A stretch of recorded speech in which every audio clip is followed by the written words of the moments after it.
Every story appears ordinary until you see the core side of it. And what you're looking for is a story behind the news. We bring it to you from Lagos, the commercial capital of Nigeria. Giving you all sides and political stories round the clock. Every detail from the start line to the final whistle. CoreTV News, expanding your view.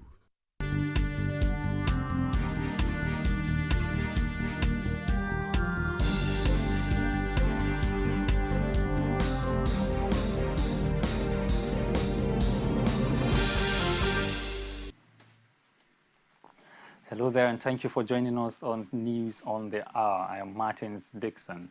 The National Council of State has ended with assurances that 219 schoolgirls abducted about 3 months ago from Chibok in Borno State will be rescued alive.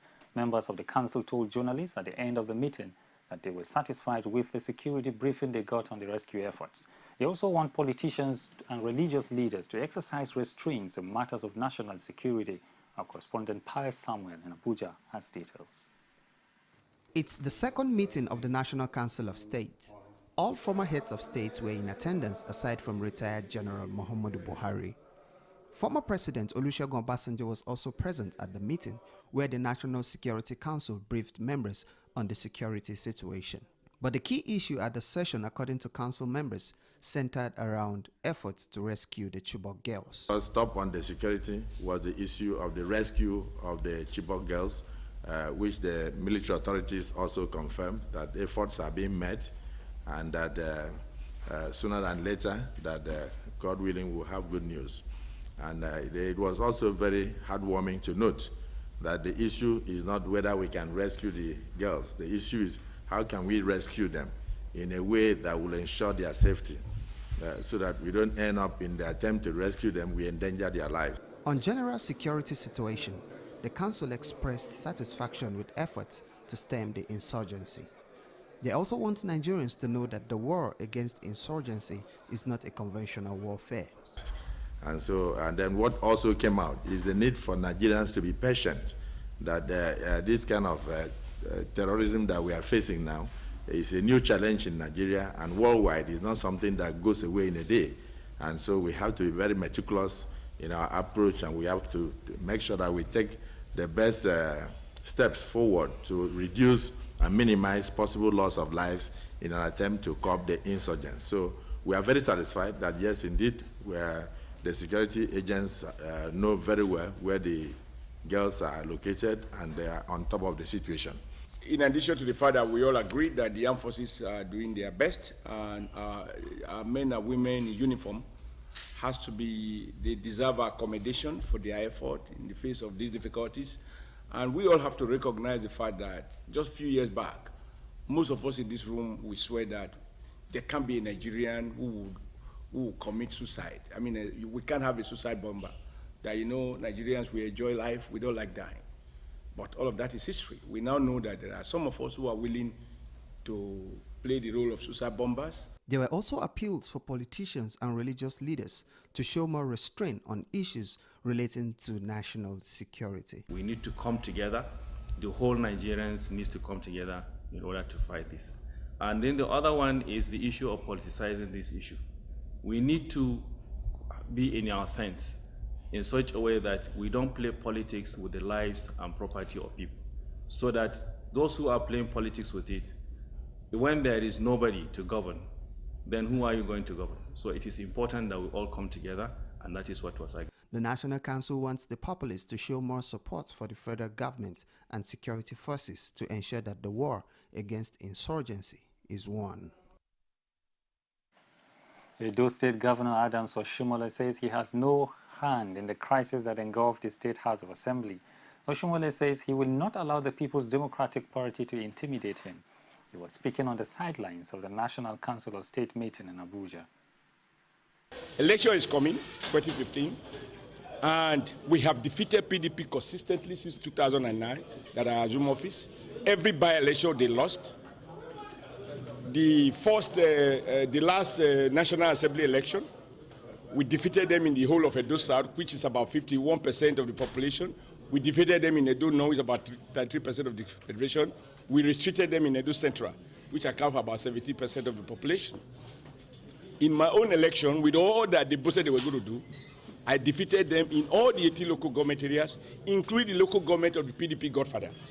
And so what they try to do now is, having lost the election, having been rejected by the people, knowing that another election is coming, they want to destabilize the state, intimidate my person. And I should read one Methuselah or Lisa Metu or by whatever name is called. He was reported as saying that I am doing what I'm destabilizing the Edo state because I want to contest for vice presidency. Now, that is studied logic upside down. If I want to contest for vice presidency, do I need to destabilize the government that I currently head? So clearly, they have let out the cat, namely that they are afraid that for their own rumor, the ambition that I want to contest for vice presidency. But the point I want to make is that if I decide even to contest for the presidency, PDP cannot intimidate me. I have a right to do so if it is my conviction. The impeachment proceedings against Governor Murtala Inyako and his deputy Bala Ngilari have exposed the political gap between the two members of the executives. While Governor Inyako has so far enjoyed the support of his party, his deputy Bala Ngilari has been pushed into the wilderness by his own party. Our correspondent examines the political implications for both men and their parties. It continues to make headlines in the national news lately. Weeks after the State Assembly began impeachment proceedings against Governor Murtala Inyako and his deputy Bala Ngilari, the All Progressive Congress had kicked against the move, alleging external influence. The party says the corruption allegations were created to embarrass Governor Inyako, but the People's Democratic Party commended the lawmakers for initiating the impeachment process on Ngilari and his boss. The party executive in the state and about 50 elder statesmen had issued a communique endorsing the impeachment move after deliberations. The regime has entrenched impunity, unconstitutionality, favoritism, corruption, and all sort of things. So no people of good standing anywhere in the world should have this regime or any of such regime in its polity a day longer than they can help. Deputy Governor Bala Ngilari is not pleased with the position of his party on the allegations levied against him by the State Assembly. I served in purely advisory role and function. My advice is, however, not binding upon the state governor, who is the chief executive of the state and has the final say on all matters arising for the benefit of the state. As can be seen from what I've said, I was assigned to oversee the Ministry of Commerce and Industry. I believe that from what I've been able to demonstrate before you, my documents and otherwise, I was diligent, forthright, and meticulous in carrying out this responsibility. I was in no way derelict in respect of my duty. I didn't divert one kobo. I repeat, one kobo. If anybody has any contrary, they can let him bring it.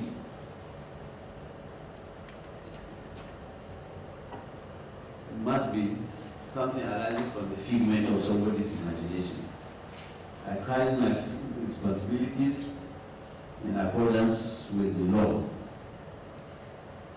In no way did I misappropriate public funds,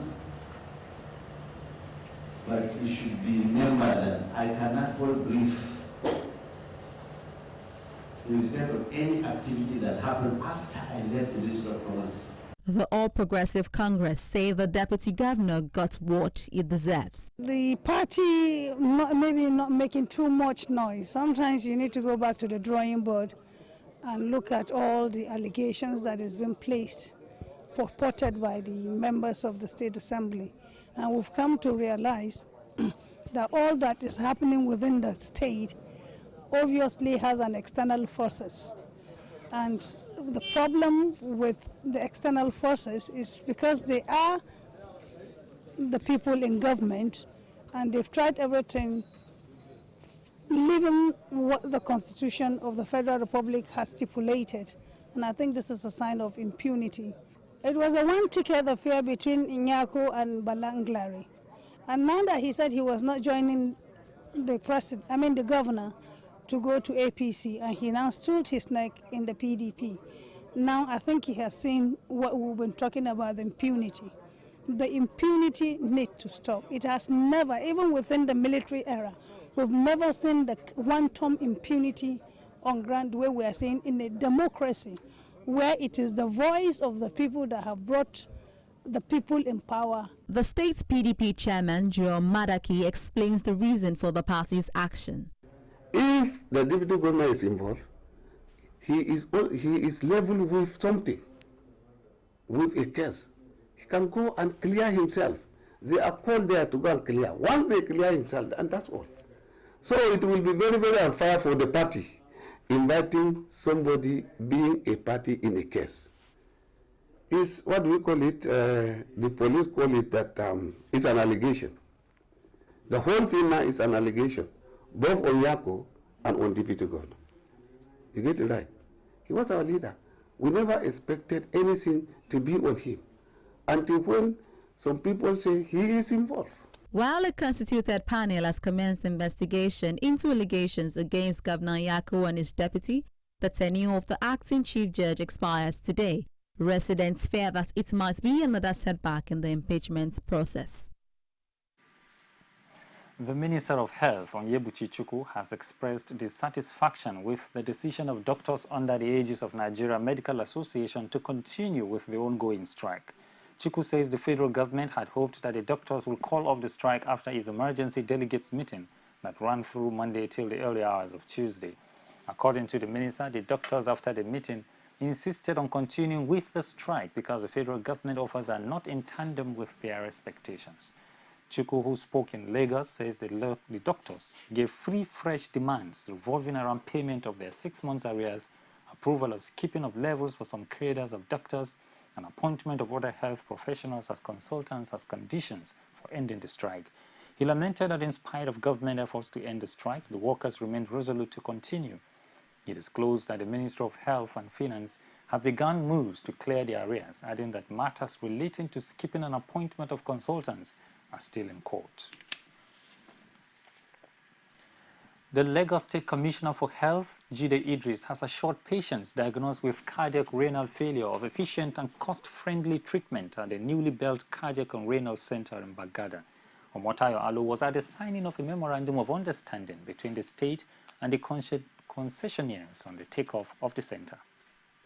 In a bid to reduce cardiac and renal diseases in Nigeria, Lagos State government has signed a memorandum of understanding with RENASCO organization, giving the right of operation for 5 years to experts in the field for effective outcome. People who are going to work there are people who are versed in the nuances and intricacies of things like this. They know what ethically they should do, ethically what they should not do. They have to proceed. But again, they're coming up with their own processes and procedures, manuals and protocols that are not very, they're not commonplace in this environment. These are the things. They have standards, what people should go through. You see a particular case, you go through this process X, Y, Z, so that at least you ensure quality of care. The Director General RENASCO, Ladia Woshika, says the equipment provided by Lagos State are of high standard, capable of delivering excellently well. The costs are going to be affordable, at least if it matches maybe what people do in India or in the Middle East, the same cost.